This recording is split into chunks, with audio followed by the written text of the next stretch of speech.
It's the end of an era for what was once Hawaii's top economic engine. Hawaiian Commercial and Sugar Company announced today it will be ending its sugar operations by the end of the year. Nature usually finds a balance, but in 1883, humans broke the scale in Hawaii completely. It started with a desperate attempt to save the sugarcane industry from rats. The fix was supposed to be simple: bring in the mongoose. But what nobody realized was that they were introducing a relentless machine that would never stop eating. The native wildlife never stood a chance against an enemy they didn't know existed. And get this, the devastation caught on film recently shows that this century-old mistake is arguably getting worse. The silence in the forest tells the whole story. The mongoose experiment gone wrong. It is hard to imagine that one of the most beautiful places on Earth is actually ground zero for a biological disaster. Back in 1883, Hawaii was a very different place. The islands were booming with agriculture, specifically sugarcane. This was the gold rush of the Pacific. But the plantation owners had a massive problem that was eating into their profits, literally. Rats. These rodents had hitched rides on ships years prior and were absolutely destroying the sugarcane fields. The plantation owners were desperate. They were losing money hand over fist, and they needed a solution fast. So, they looked across the ocean to India and Jamaica. They heard stories about a small, agile creature called the mongoose. It was famous for being a snake fighter and a rat catcher. It sounded like the perfect fix. So they made a call that would change history. They shipped these mongooses to the Big Island, Maui, Molokai, and Oahu. The plan was simple: release the mongoose, let them eat the rats, and save the sugar. But here's the catch. They missed one crucial biological detail. It is actually kind of embarrassing when you think about it. Rats are nocturnal. That means they are active at night. The mongoose? They are diurnal. They sleep at night and hunt during the day. So what happened? The rats were awake when the mongooses were asleep, and the mongooses were awake when the rats were hiding. They almost never crossed paths. The two populations just existed side by side like bad roommates who worked different shifts. The sugarcane problem wasn't solved at all, but the hunger of the mongoose was very real. Since they couldn't find the rats during the day, they started looking for other food sources. And this is where the nightmare begins. Hawaii is the most isolated landmass on the planet. Because it is so far away from everything else, the animals there evolved in a bubble. Many of the birds had never seen a predator before. They didn't know what fear was. Some of them nested right on the ground because for millions of years, nothing was there to eat their eggs. When the mongoose arrived, it was like letting a wolf into a nursery. They found these ground nests filled with eggs and flightless chicks. It was an all-you-can-eat buffet. The footage and photos we have from modern conservation efforts show these predators raiding nests with brutal efficiency. It is heartbreaking stuff. You see these rare birds, which exist nowhere else in the universe, losing their entire future in a matter of seconds because humans made a bad bet. In 1883, the mongoose population exploded. They didn't just stay in the sugarcane fields, they spread everywhere. They moved into the forests, the wetlands, and the backyards. And because they have no natural predators in Hawaii, nothing was there to keep their numbers in check. They just kept breeding and eating. This disaster is a perfect example of what scientists call invasive species impact. But that term sounds too clinical for what is actually happening. It is a massacre. The mongoose has been linked to the severe decline and extinction of huge numbers of native species. We are talking about creatures that took millions of years to evolve, wiped out in a few decades because of a farming error. And it is not just about the birds. The mongoose eats insects, snails, and plants, disrupting the entire food web. But the footage that stuns everyone isn't just of them eating, it is the footage of the empty forests. You can walk through parts of Hawaii today that should be loud with bird songs, and it is just silent. That silence is the sound of the mongoose doing its job too well. The sugar industry eventually faded, but the mongoose stayed. They are now a permanent resident of the islands. Tourists see them scurrying across the road and think they are cute, like little squirrels. They have no idea they are looking at one of the most destructive forces in Hawaiian history. What most people don't realize is that this started a chain reaction. Once the balance was broken, the island became vulnerable to all sorts of other invaders. The mongoose was just the first domino to fall in a long line of ecological failures. The really crazy part is that even today, with all our technology and knowledge, we still can't get rid of them. They are too fast, too smart, and there are just too many of them. The government has tried everything: traps, fences, hunting programs, but it is like trying to empty the ocean with a spoon. The mongoose is here to stay, and every day they wake up hungry.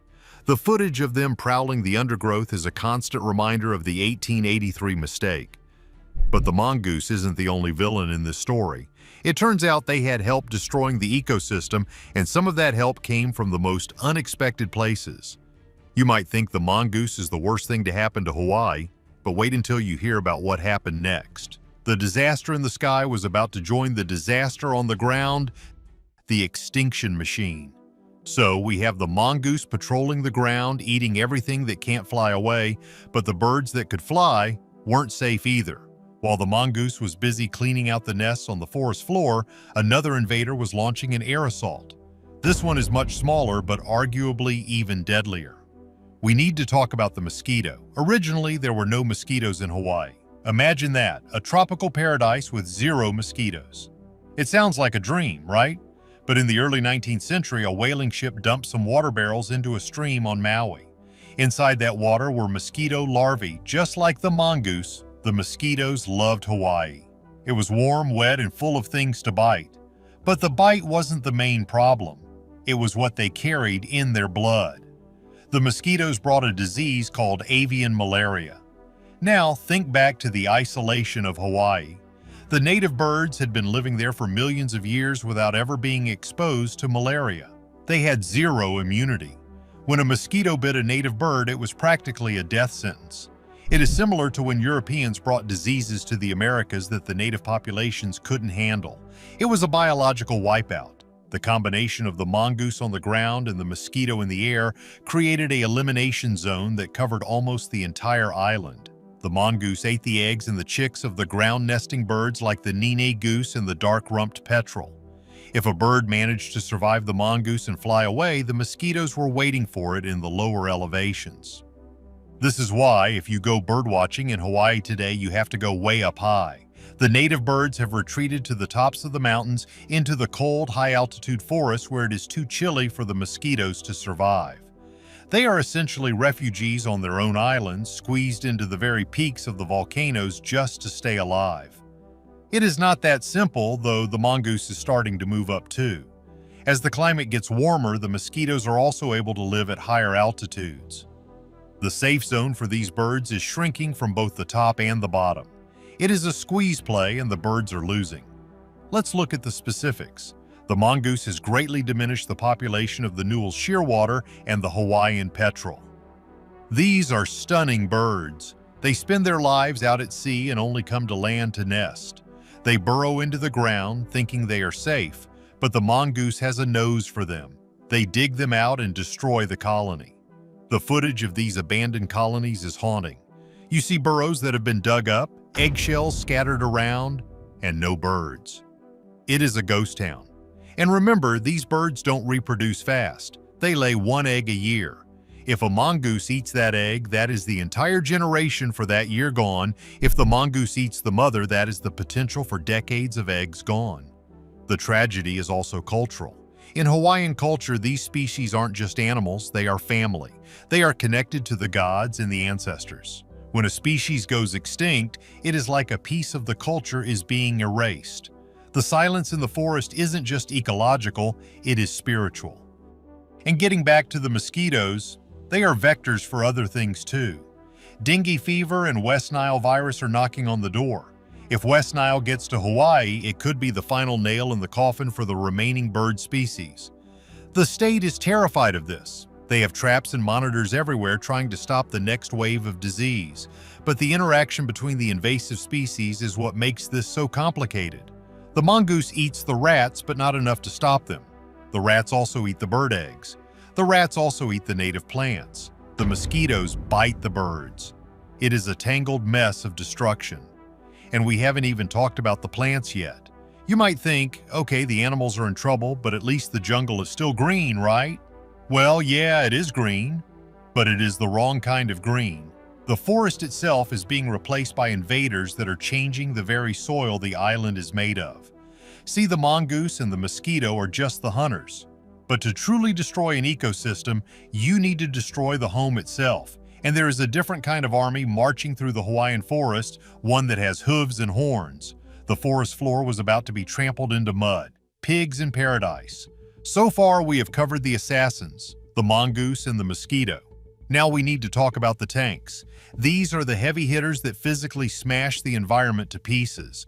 We are talking about feral pigs, goats, and the beautiful but destructive axis deer. Let's start with the pigs. These aren't your cute farm pigs. These are feral beasts. They were introduced a long time ago, some for food, some accidentally, but in the wild they act like bulldozers. They roam through the delicate rainforest, rooting up the ground with their snouts looking for worms and roots. Why is this a disaster? Remember the mosquitoes? Mosquitoes need standing water to breed. When a pig digs a massive hole in the rainforest floor, it fills up with rain. It becomes a perfect nursery for mosquito larvae. So the pigs are actually factories for the mosquitoes that are eliminating the birds. It is all connected. Plus, the pigs eat the native plants. Hawaiian plants often don't have thorns or poisons because, again, they evolved without big plant eaters around. They are soft and tasty. The pigs tear them up. This destroys the habitat for the native insects and snails, which are also being eaten by the mongoose. Then there are the axis deer. You might have seen footage of these herds on Maui. They are incredible to look at. Spotted coats, big antlers. They were brought over as a gift, intended for sport hunting. But just like the mongoose, they have no natural predators. No wolves, no tigers, nothing. So their numbers exploded. We are talking about tens of thousands of deer roaming around. A recent report noted that 17,000 axis deer were eliminated on Maui in a single year, and it barely made a dent in the population. They move in massive herds, stripping the vegetation down to the dirt. When the plants are gone, the soil gets loose. When it rains, that soil washes away, it flows into the ocean and smothers the coral reefs. So now, the deer on top of the mountain are eliminating the fish at the bottom of the ocean.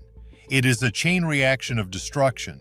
And then there are the plants themselves, the green invasion. This is arguably the sneakiest part of the disaster. If you look at a Hawaiian hillside, it looks lush and green, but if you look closer, you realize it is a monoculture. One of the worst offenders is the strawberry guava. It was brought over in the early 19th century because people wanted the fruit. It sounds nice, right? Wrong. The strawberry guava is a bully. It grows incredibly fast and forms these dense thickets that block out all the sunlight. Nothing else can grow underneath them. Its roots suck up all the water. It creates what scientists call a green desert. It looks alive, but biodiversity-wise, it is dead. It crowds out the native Ohi'a trees and the koa trees. These native trees are the backbone of the forest. When they die, the birds lose their homes. The strawberry guava also provides a perfect hiding spot for fruit flies, which are a huge pest for agriculture. Another plant, the fire tree, was brought from the Azores for firewood. Now it is taking over young volcanic sites, stopping the natural forest from growing. Then there is the Miconia plant. It has huge purple and green leaves that act like umbrellas, shading out everything below. Its root system is so shallow that it causes landslides. So you have the pigs and deer eating the native plants and making mud for mosquitoes. You have the invasive weeds choking out whatever native plants are left. And you have the mongoose and rats patrolling the ground, eating anything that tries to live in this ruined landscape. It is a multi-layered attack. The native species are fighting a war on 4 different fronts: predators, disease, habitat loss, and competition. And honestly, they are losing. But here is the deal. The scary part isn't just what is happening now, it is what is waiting to happen. There are threats that haven't fully taken over yet, but they are knocking on the door, and one of them is a nightmare straight out of a horror movie. If you thought the mongoose was bad, wait until you see what's coming from Guam. The sound of invasion. We have talked about the disasters that are already here. Now we need to talk about the ones that are trying to get in. Hawaii has a most wanted list of pests, and right at the top is a creature that has already destroyed the island of Guam. The brown tree snake. This snake is a climbing machine. In Guam, it wiped out almost the entire bird population. It eats everything: birds, bats, lizards. It even causes power outages by climbing electrical poles and shorting out the wires. It is an economic and ecological wrecking ball. Hawaii is terrified of this snake. Experts estimate that if the brown tree snake establishes a population in Hawaii, it would cost the state over $123 million a year in damages. But the cost to the environment would be priceless. The remaining native birds, which are already hiding on the mountaintops to avoid mosquitoes, would be easy snacks for these snakes. There have been close calls. Isolated snakes have been found on cargo ships and around airports. The state has teams of dogs trained specifically to sniff out snakes on incoming planes. It is a constant battle to keep the border secure. If just a few pregnant females slip through, it is game over. But while everyone is watching for the snake, other tiny monsters are already sneaking in. Let's talk about the little fire ant. These guys are tiny, but they are nasty. They sting and it burns like fire. They were introduced on imported plants. They don't just hurt humans, they attack pets and wildlife. They swarm over ground-nesting baby birds and sting them to death. They sting the eyes of pets, causing blindness. They are changing the way people live in Hawaii. You can't just sit in the grass anymore in some places. Then there is the coconut rhinoceros beetle. This thing looks like a tank. It was first found on a golf course in Oahu in 2013. It drills into the tops of coconut trees to drink the sap. It eliminates the tree. Imagine Hawaii without coconut palms. That is the future this beetle is trying to create. The government is trying to eradicate them, but it is a tough fight. And we can't forget the coqui frog. This little frog from Puerto Rico is loud. I mean really loud. A single frog can produce a piercing shriek. Now imagine thousands of them in your backyard. They drive property values down because people can't sleep. But ecologically, they are a problem because they eat millions of insects. They are competing with the native birds for food. And guess what loves to eat frogs? The brown tree snake. So the huge population of coqui frogs is basically a buffet waiting for the snake if it ever arrives. It is like we are setting the table for the next disaster. We also have the coffee berry borer. Hawaii is famous for its Kona coffee. This beetle drills into the coffee bean and ruins it. It is threatening the entire coffee industry. Farmers are having to use more pesticides, which brings its own set of problems. And recently, something called rapid Ohi'a death has appeared. This is a fungal disease that eliminates the Ohi'a tree, the most important tree in the native forest. It turns a healthy tree into a skeleton in a matter of weeks. It is spreading fast and scientists are scrambling to stop it. The list goes on. The small hive beetle is destroying honeybees. The exotic spiders are hitching rides on bananas. The Jackson's chameleon is eating native snails. It feels like every time you turn around, there is a new enemy. The footage of these creatures is everywhere now. You can see videos of coqui frogs swarming a garden, or rhinoceros beetles drilled into a palm tree. It is visual proof that the isolation that made Hawaii special is also its biggest weakness. Once something gets in, it takes over. It is overwhelming. When you look at the scale of it, the mongoose, the mosquito, the pig, the deer, the weeds, the ants, the beetles, you have to wonder, is there any hope left? Or are we just watching a slow-motion car crash that started in 1883? The reality is harsher than you think. The final warning. Let's get real for a minute. We have gone through the history, the science, and the horror stories. We have seen the footage of these predators tearing through nests. But we need to stop and ask the big, uncomfortable question, why is this still happening? Think about it. We live in an era of artificial intelligence, space travel, and genetic engineering. We have rovers driving around on Mars right now sending back high-definition photos. Yet here on Earth, we can't stop a mongoose from eating an egg? On the surface, it seems absolutely ridiculous. It seems like a joke. But here is the blunt truth that nobody wants to say out loud. Humans are really good at breaking things, and we are terrible at fixing them. The original disaster in 1883 was a mistake born of greed and ignorance. The sugar barons wanted to protect their profits from rats, so they brought in the mongoose. They didn't do the research. They didn't realize or didn't care that rats are nocturnal and mongooses are active during the day. They literally worked different shifts. The two species rarely even met. Instead, the mongoose woke up hungry in the morning, looked around, and saw ground-nesting birds that had evolved for millions of years without any predators. It was a massacre. That was 1883. That was ignorance.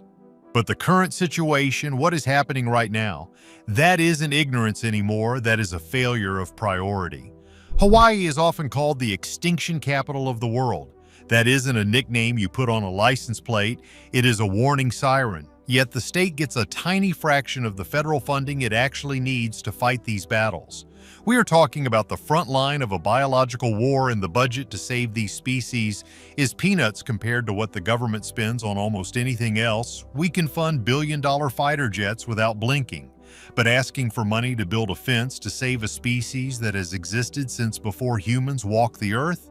Suddenly, the wallet is closed. The conspiracy here isn't some shadowy government plot involved with aliens or cover-ups. It is far more boring and far more dangerous. It is the conspiracy of apathy. Here is the reality of the situation. Most people come to Hawaii for the beaches, the resorts, and the Mai Tais. They want the paradise experience. They drive past the lush green mountains and think, wow, look how healthy nature is. They don't look at the forest. They don't see that the green wall of plants is actually invasive weeds choking out the native trees. They don't see that the palm tree is dying from a beetle invasion, and they definitely don't notice the silence. That silence in the hills is unnatural. A healthy rainforest should be deafening with bird calls, but in many parts of Hawaii, it is dead quiet. Why? Because the singers have been eaten. But as long as the postcards look pretty and the Instagram photos look perfect, the money keeps flowing. The tourism industry relies on the image of paradise, not the reality of a dying ecosystem. So the problem gets ignored. It gets swept under the rug because solving it is expensive and ignoring it is free, at least for now. And get this, it gets worse. Some of these invasions are still happening today because of pure carelessness. We aren't just dealing with the mistakes of 1883. We are dealing with people releasing pet fish into streams because they got bored of them. We are dealing with people importing illegal reptiles because they think they are cool to have in their apartment. It is the exact same mindset as the sugar barons from the 19th century. I want what I want, and I don't care about the consequences. Every time a cargo ship docks without a proper inspection, we are playing biological roulette. Will it be a brown tree snake this time? If that snake gets established in Hawaii like it did in Guam, you can say goodbye to every single remaining bird species gone. Just like that, and yet the inspections are understaffed. The gaps in the armor are wide open. Is it too late? For some species, the answer is a hard yes. Take the Pu'uli bird, gone, never coming back. Or look at the Kauai-o'o. This is the stuff of nightmares. We have audio recordings of the last male Kauai-o'o singing. He is singing a duet. He is calling out for a mate, waiting for the female to respond. But there is silence. He was the last one alive. He was singing to a ghost. It is the loneliest sound you will ever hear in your life. That recording is the legacy of invasive species. That is what happens when we let nature take its course after we have already rigged the game, but it is not all doom and gloom. If we stop there, we are just giving up. There are people fighting back, and they are the unsung heroes of this story. There are conservationists hiking miles into rugged, dangerous terrain to build fences. These aren't just picket fences. They are predator-proof barriers designed to keep pigs, goats, and mongooses out of the last pristine forests. There are scientists working overtime, breeding birds in captivity, hand-feeding them with tweezers just to release them into these safe zones. There are communities organizing weekends to pull up weeds by hand, acre by acre. The WTF factor here isn't just the destruction, it is the resilience of what is left. The fact that any native birds are still alive after 140 years of biological warfare is a miracle. They are tough. They are survivors. They are hanging on by a thread, waiting for us to get our act together. We have the technology to fix this. We have the science. We know how to trap mongooses. We know how to restore forests. We are developing genetic tools that could control mosquito populations to stop avian malaria. The tools are there. The will is missing. So the next time you see a video of a mongoose running across a road in Hawaii, or you see a cute clip of a feral cat in the jungle, don't just scroll past. Don't just think, "Oh, nature." Realize you are looking at a living, breathing mistake that we are still paying for. It is a reminder that when we mess with nature, nature breaks. And usually we can't put the pieces back together. The footage stunts everyone because it forces us to look at our own impact. It is a mirror. The mongoose is just doing what a mongoose does. It is trying to survive. We are the ones who put it there. We are the ones who loaded the gun. Are we missing a key detail? Maybe. Maybe the detail isn't scientific at all. Maybe the detail is that we need to stop treating nature like a factory that produces scenery for our vacations and start treating it like a life support system. Because right now, the life support in Hawaii is failing, and the alarm has been ringing for 100 years. The only question is, are we finally going to listen, or are we just going to turn up the volume on the TV? So what do you think? Is Hawaii doomed to be overrun, or can we actually turn this ship around? It is a controversial take, but maybe we should close the borders completely to save what is left. Drop a comment below with your thoughts. If you want to see more stories about nature fighting back, smash that like button and subscribe.